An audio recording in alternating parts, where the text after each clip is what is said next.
اپنی شادیوں کو النکاح من سنتی، نکاح میری سنت ہے، سنت ادا کرنے سے ثواب ملتا ہے، اور جس کام سے ثواب ملے اسی کو عبادت کہا جاتا ہے۔ جب شادی عبادت ہے، آج سنت تو نظر نہیں آتی۔ شادی میں آپ کو کیا سنت نظر آتی ہے؟ لڑکے لڑکیوں کا اختلاط، لڑکی کے باپ کا گھر کا گروی رکھ دینا، زمین بیچ دینا، 4 ویلر اور 2 ویلر گاڑی کے چکر میں جہیز میں دینے کے لیے اپنے کو بیچ دینا، ہلدی لگانے کے نام پر عیاشیاں ہونا، مرد و زن کا اختلاط ہونا، بارات کے نام پر شادیوں کو بدنام کرنا، لوگوں کے لیے بوجھ بنا دینا، دو خاندان کے رشتوں کو جڑنے سے پہلے ان کی تباہی کا سامان بنا دینا، کہاں آپ کو نظر آیا؟ کہیں نظر آیا؟ کہاں ہے سنت؟ اگر سنت نہیں ہے تو شادیوں کو شادی نہ کہو، اس کو لین دین کا ٹھیکے بازاری کہو، یہ ایک بازاری کام ہے، سنت نہیں ہے، شادی نہیں ہے۔ یہ شادی اس وقت ہوگی، شادی اس وقت کہیں گے جب سادگی کے ساتھ عقد ہوگا، ایجاب و قبول ہوگا، مہر دی جائے گی اور لڑکی اپنے سسرال آ جائے گی، اسے سکھ اور چین کی زندگی ملے گی، امن و شانتی کی ضمانت ملے گی۔ یہ ہے شادی اور یہ ہے نکاح۔ یہ تو نظر نہیں آتا۔ دینی جلسوں نے بھی یہی کیا۔ اللہ کے رسول صلی اللہ علیہ وسلم فرماتے ہیں، ما من قوم یجتمعون یذاکرون اللہ، جب کوئی قوم 3 لوگ سے زیادہ اگر ہو جائیں تو اسے قوم کہا جاتا ہے۔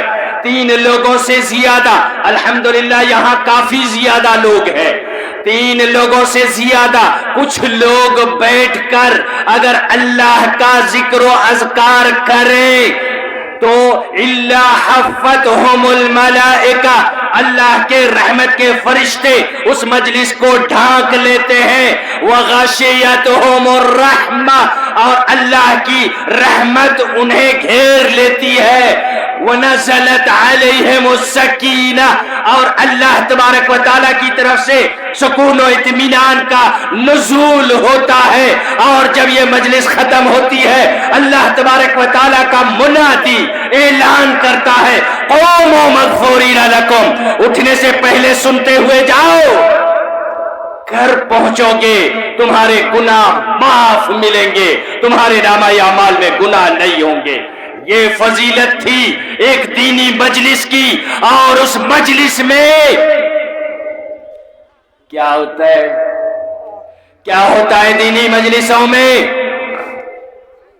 قرآن کی آیتیں یہاں پڑھی جا رہی ہیں، ادھر ہنسی ٹھٹھا مذاق ہو رہے ہیں، ادھر مرد و زن کا اختلاط ہے، ادھر نہ جانے کیسے کیسے میلے ٹھیلے ہیں، ادھر نہ جانے، عام طور پر ہمارے سیمانچل میں ایسا ہی کچھ چل رہا ہے۔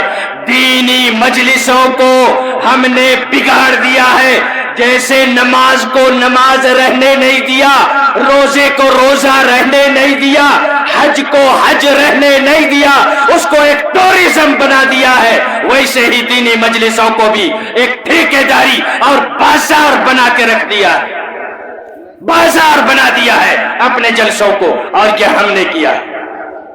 کیوں؟ عبادت انجام دو گے تو ثواب ملے گا، عبادتوں کو کنورٹ کر دو گے عادت اور اطوار میں، رسم و رواج میں، عبادت نہیں، یہ ایک جرم ہے، وہ جرم جس جرم کی وجہ سے اللہ تعالیٰ اپنے نبی کا گلا کاٹنے کی دھمکی دیتا ہے، اتنا بڑا جرم ہے، اور ہمیں پتہ ہی نہیں چلتا ہے ہم نے غلط کیا کیا۔ کیا غلط کیا؟ جلسہ ہے، جلسہ میں جائیں گے، دین کی بات سنیں گے، سنو، وَمَا كَانَ صَلَاتُهُمْ عِنْدَ الْبَيْتِ إِلَّا مُكَاءً وَتَصْدِيَةً، ابو جہل، ابو لہب، اور اس جیسے کفار مکہ اور مشرکین عرب خانہ کعبہ کا طواف کرتے تھے، حج کرتے تھے، خانہ کعبہ میں نماز پڑھتے تھے، لیکن ان کی نمازیں کیسی ہوتی تھی؟ اللہ تبارک و تعالیٰ کہتا ہے وَمَا كَانَ صَلَاتُهُمْ عِنْدَ الْبَيْتِ، خانہ کعبہ میں کفار مکہ اور مشرکین عرب جو نماز پڑھتے تھے وہ نماز اس کے علاوہ کچھ نہیں ہوتی تھی کہ نمازوں میں وہ لوگ مکاءً سیٹیاں بجاتے تھے۔ اور سیٹیاں کیسے بجاتے ہیں؟ مجاہد کی روایت ہے، امام ابن کثیر رحمہ اللہ اس کی تفسیر میں مجاہد کی روایت نقل کرتے ہیں، وہ کہتے ہیں اپنی انگلیوں کو منہ میں ڈالتے اور ہوا کو باہر نکالتے، اس سے ایک سیٹی کی آواز بنتی تھی اور یہی سیٹی مکاء کہی جاتی تھی۔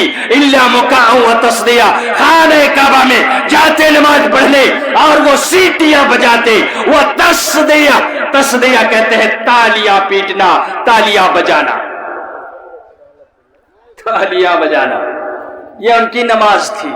وَمَا كَانَ صَلَاتُهُمْ عِنْدَ الْبَيْتِ، بیت اللہ میں ان کی نمازیں یہی ہوتی تھی، سیٹیاں بجانا اور تالیاں مارنا، تالیاں پیٹنا، یہ ان کی نمازیں۔ آج ہماری نماز نہ صحیح، ہمارا جلسہ جو کہ یہ بھی ایک عبادت ہے، تالیوں کی گونج میں گم ہو جاتا ہے۔ ہماری گڑگڑاہٹ، ہماری سرسراہٹ، ادھر جھولے جھول رہے، ادھر بچے جمپ کر رہے، ادھر مارکیٹ لگا ہوا ہے، پورا سیمانچل اسی وجہ سے بدنام ہو رہا ہے۔ سیمانچل کے جلسے ایسے ہوتے ہیں۔ کیوں میرے بھائی؟ عبادت کو اتنا کیوں بگاڑ دیا؟ کیوں بگاڑا؟ نوجوانوں کدھر ہو؟ میں نے آیت پڑھی ہے انہم فتیۃ آمنوا بربہم وزدناہم ہدی۔ اللہ تعالیٰ کہتا ہے اصحاب کہف کا واقعہ سنا ہے؟ کہف کا واقعہ، چند نوجوان تھے، وہ ایمان لے آئے۔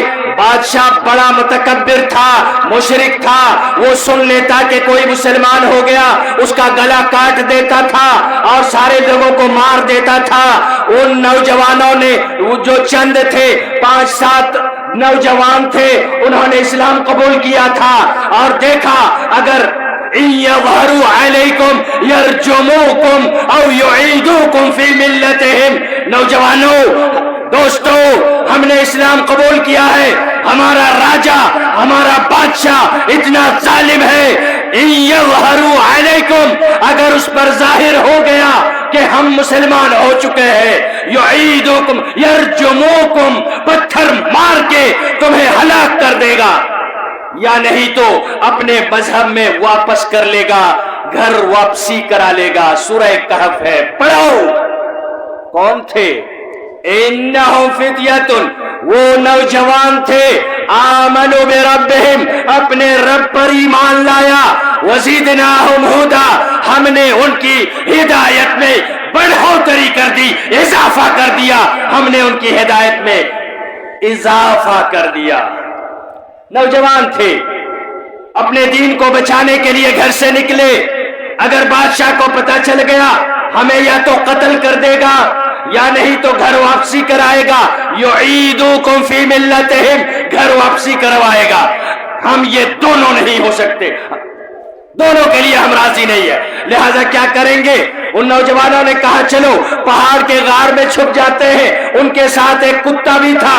اللہ تبارک و تعالیٰ بیان کرتا ہے وَكَلْبُهُمْ بَاسِطٌ ذِرَاعَيْهِ بِالْوَصِيدِ، وہ کتا جہاں وہ نوجوان غار میں پہاڑ کے گوفہ میں گھس گئے اور وہاں بیٹھ گئے، اس جگہ اپنے دونوں ہاتھوں کو پھیلا کے وہ کتا بھی بیٹھ گیا۔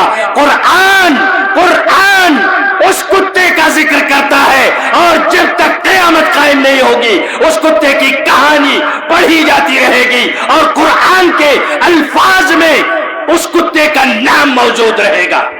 وجہ کیا ہے؟ وجہ یہ ہے کہ وہ نیک لوگوں کی صحبت میں تھا، نوجوانوں کی صحبت میں تھا، اس لیے اللہ کے کتاب میں اس کا نام خالد ہو گیا. خالد کا مطلب ہمیشہ زندہ رہے گا، اس کا نام خلود اختیار کر گیا. جب تک قرآن باقی ہے اس کتا کا ذکر موجود رہے گا.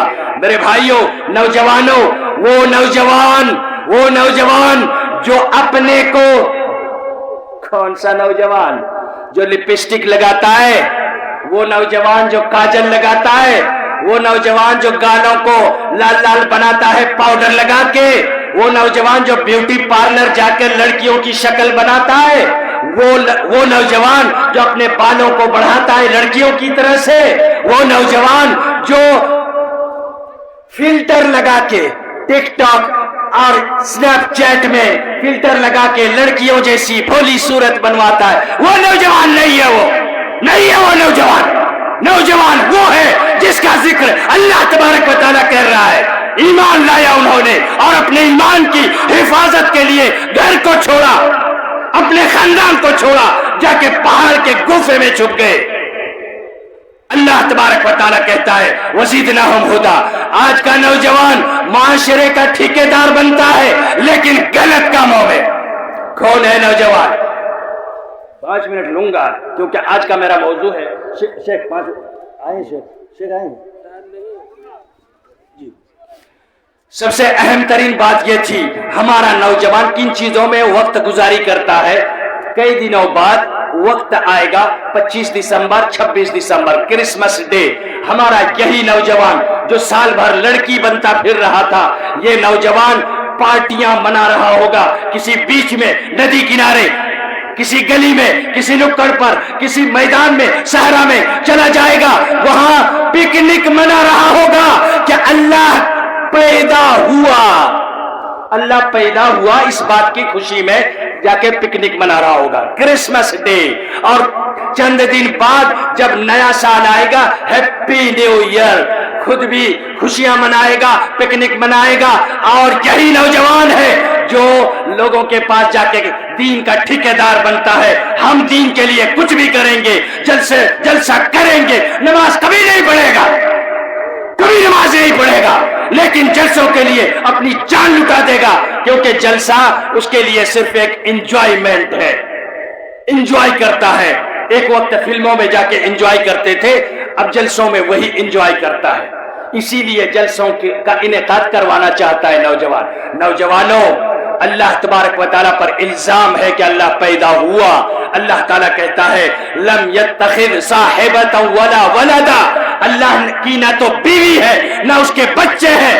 لم یلد ولم یولد. نہ اللہ نے کسی کو جنا نہ وہ کسی کا جنا ہوا ہے، ہو ہی نہیں سکتا ہے. اور اگر کوئی کہتا ہے اللہ اسے دھمکی دیتا ہے انتہو خیر لکم، خبردار رک جاؤ، یہ بات تم نہیں کہہ سکتے.